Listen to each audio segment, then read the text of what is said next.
안녕하세요. 주양가족 여러분. 오늘도 말씀의 내 가운데 복된 하루 되시기를 주의 이름으로 바랍니다. 오늘은 하나님의 인애를 베푸시리라는 제목으로 신명기 7장 11절에서 16절 말씀을 묵상하고자 합니다. 이스라엘 백성과 우리에게 주시는 하나님의 말씀은 당신과의 언약을 지켜 행하면 그것이 복이 되고 어기면 저주가 된다라는 것입니다. 하나님은 신실하신 분이기에 이 언약하시는 대로 그대로 이루시는 분입니다. 그러므로 너희는 명하는 명령과 규례와 법도를 지키라고 말씀하십니다.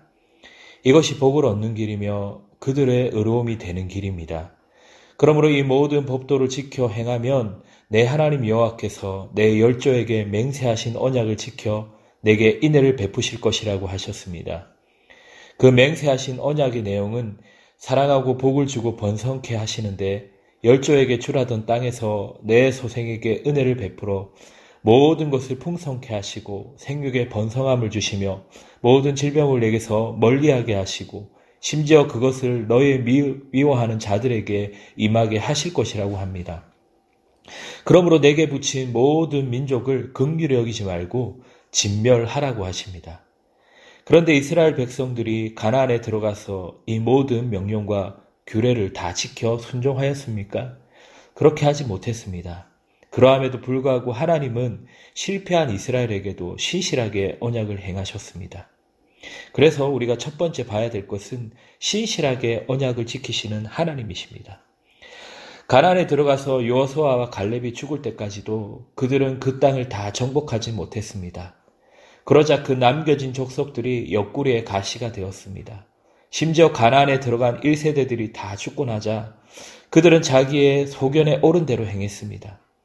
하나님은 그들을 사랑하기에 그들이 돌아오기를 바라며 언약대로 그들을 벌하십니다.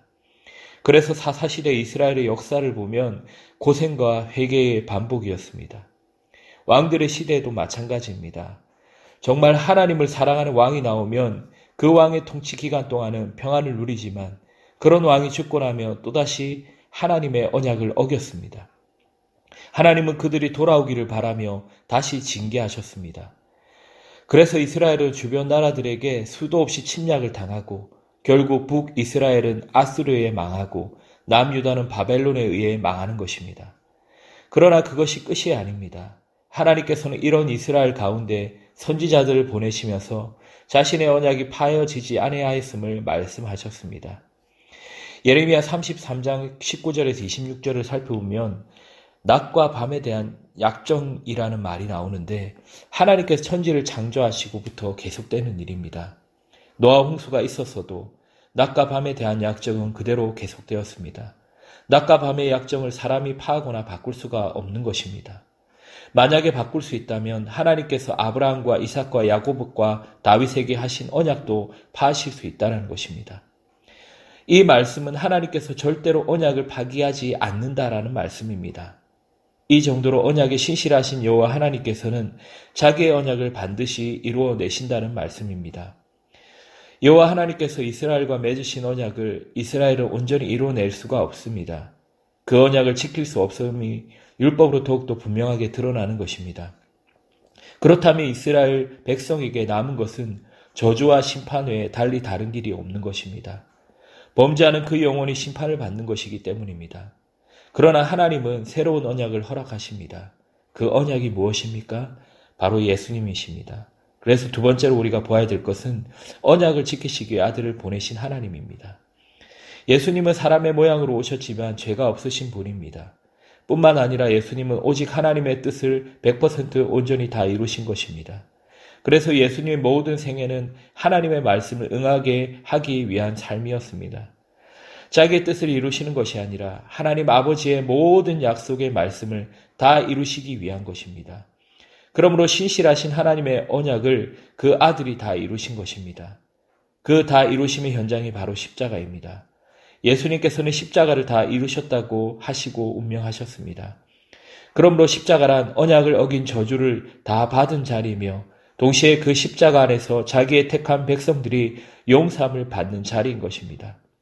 그러므로 구약에서 여호와 하나님께서 이스라엘 백성들을 택하신 것은 언약에 신실하신 하나님을 보여주기 위한 것이었습니다. 신약 시대에도 하나님께서 자기 백성을 택하시는 것은 자기 언약의 신실하심을 보여주는 것입니다. 구약의 이스라엘 백성들이 출애굽하여 가나안에 들어가는 모든 과정을 통해서 무엇을 보여주는가 하는가 하면 그들의 힘과 능력으로 된 것이 아니라 언약의 신실하신 여호와 하나님의 역사임을 보여주어야 했습니다. 곧 언약의 신실하신 여호와 하나님께서 친히 그들의 조상과 맺은 언약을 신실하게 이루심을 보여주어야 했습니다. 그런데 이스라엘 백성들은 자기의 힘으로 그렇게 된 것으로 여겼기에 하나님의 언약을 배반하고 세상이 추구하는 방향으로 나아가다 망한 것입니다. 오늘날 이 시대에도 구원받은 하나님의 백성들은 무엇을 증거해야 하는 것입니까? 언약의 신실하신 하나님의 은혜를 증거해야 되는 것입니다.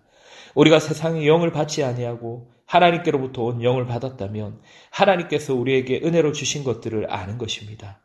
또한 우리를 어둠에서 불러내어 기이한 빛에 들어가게 하신 분의 아름다운 덕을 선전하는 것입니다. 우리에게 사랑으로 아무런 대가 없이 주신 그 선물, 그것을 감사하며 찬양하며 증거할 수 있는 우리의 삶과 입술들이 되시기를 주의 이름으로 바랍니다.